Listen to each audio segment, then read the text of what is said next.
আপনি একটা ভালো জীবন অতিবাহিত করেছেন, এখন মৃত্যুশয্যায়। আজ হোক বা কাল হোক আমরা একদিন এই মৃত্যুশয্যায় শায়িত হব।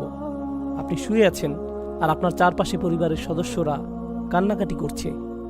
আপনি কথা বলতে পারছেন না, কারণ বালাগাতি তারাকি, রূহ ইতিমধ্যে গলায় পৌঁছে গেছে। আপনি আমি এই ক্ষণস্থায়ী বাসস্থান ছেড়ে চিরবিদায়ের পথে। এই শরীরটাও আমাদের রূহের জন্য ক্ষণকালের বাসস্থান। আমরা এই শরীর ছেড়ে দেবার পথে। আপনার মা পাশে দাঁড়িয়ে আছে, ভাই বোনেরা এবং পরিবারের অন্যান্য সদস্যরা দাঁড়িয়ে আছে, তারা সবাই কাঁদছে। ঠিক সেই সময় আপনার চোখ খুলে গেল, এমন কিছু দেখতে পাচ্ছেন যা অন্য কেউ দেখছে না। দেখতে পেলেন ফেরেশতারা নেমে আসছে। আশেপাশের কেউ এই দৃশ্য দেখতে পাচ্ছে না, কিন্তু আপনি দেখতে পাচ্ছেন, কারণ অদৃশ্যের পর্দা আপনার সামনে থেকে সরে গেছে।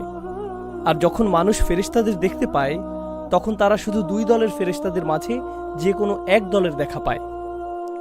এক ধরনের ফেরেশতারা হলো এমন ফেরেশতা যাদেরকে দেখে এমন ভয় পাবেন যে ভয় জীবনে আপনি কখনো পাননি।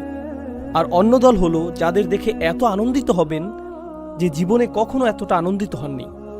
এই আয়াতে যে ফেরেশতাদের কথা বলা হয়েছে তারা হলেন দ্বিতীয় দলের ফেরেশতা। তারা আপনার জন্য আনন্দ বার্তা নিয়ে আসবে এবং বলবে, আল্লাহ তাখাফু ওয়ালা তাহজানু, ভয় পেও না, দুঃখ করো না। আলেমরা এই বক্তব্যের ব্যাখ্যা নিয়েও অনেক আলোচনা করেছেন। ভয়ের ব্যাপারটা বুঝলাম, আপনি মারা যাচ্ছেন তাই ভয় পাওয়াটা স্বাভাবিক। এখানে লা তাহজানু, দুঃখ পেও না কেন বলা হলো? দুঃখ এবং মনোবেদনা আসে পূর্বে ঘটে যাওয়া কোনো ঘটনা থেকে, যেটা ইতোমধ্যে ঘটে গেছে। তাহলে এখানে কেন লা তাহজানু উল্লেখ করা হলো? কারণ একজন বিশ্বাসীর ভাবনাটা তখন এমন থাকে, হায় হায়, ফেরেশতারা চলে এসেছে, আমার তো আরও তওবা করা দরকার ছিল, আমার আরও কিছু দোয়া করার দরকার ছিল। আমি তো এই বছর ইতিকাফ করার প্ল্যান করেছিলাম, আমি আরও কুরআন তেলাওয়াত করতে চেয়েছিলাম, আমার মায়ের সাথে আরও কিছু সময় ব্যয় করতে চেয়েছিলাম, আমার ভাইকে সাহায্য করতে চেয়েছিলাম, অমুক অমুক ব্যক্তিকে টাকা দিতে চেয়েছিলাম, আমি আরও কিছু সাদকা করতে চেয়েছিলাম, আমি বেহুশ হওয়ার পূর্বে চেকটা সই করতে চেয়েছিলাম। এখন আমি হাসপাতালে আর আপনারা চলে এসেছেন। আপনারা আমাকে নিয়ে যাওয়ার পূর্বে একটু চেকটা লেখার সুযোগ দিবেন। তখন ফেরেশতারা বলবেন, চিন্তা করো না, তোমার কোনো সমস্যা নেই, তুমি যথেষ্ট ক্রেডিট অর্জন করেছ এবং সফলতার সাথে উত্তীর্ণ হয়েছ।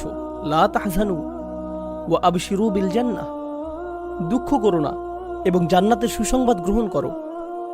আল্লাতী কুনতুম তুআদুন, যার প্রতিশ্রুতি তোমাকে সব সময় দেওয়া হতো।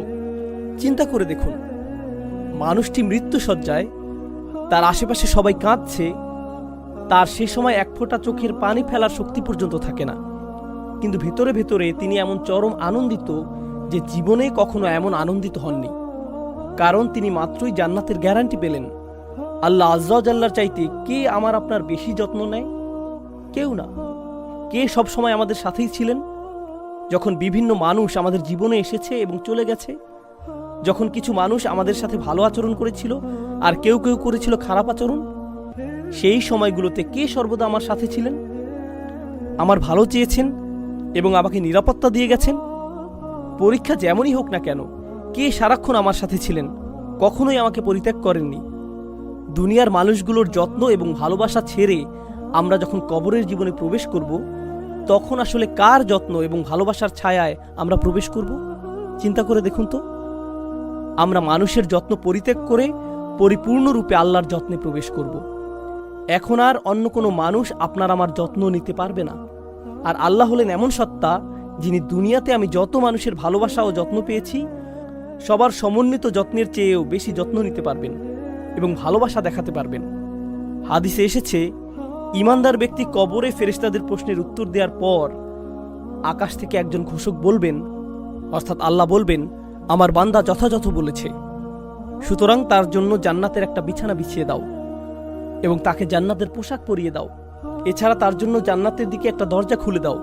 তিনি সাল্লাল্লাহু আলাইহি সাল্লাম বলেন, সুতরাং তার দিকে জান্নাতের স্নিগ্ধকর হাওয়া ও তার সুগন্ধি বইতে থাকে। তিনি আরও বলেন, ওই দরজা তার দৃষ্টিসীমা পর্যন্ত প্রশস্ত করা হয়।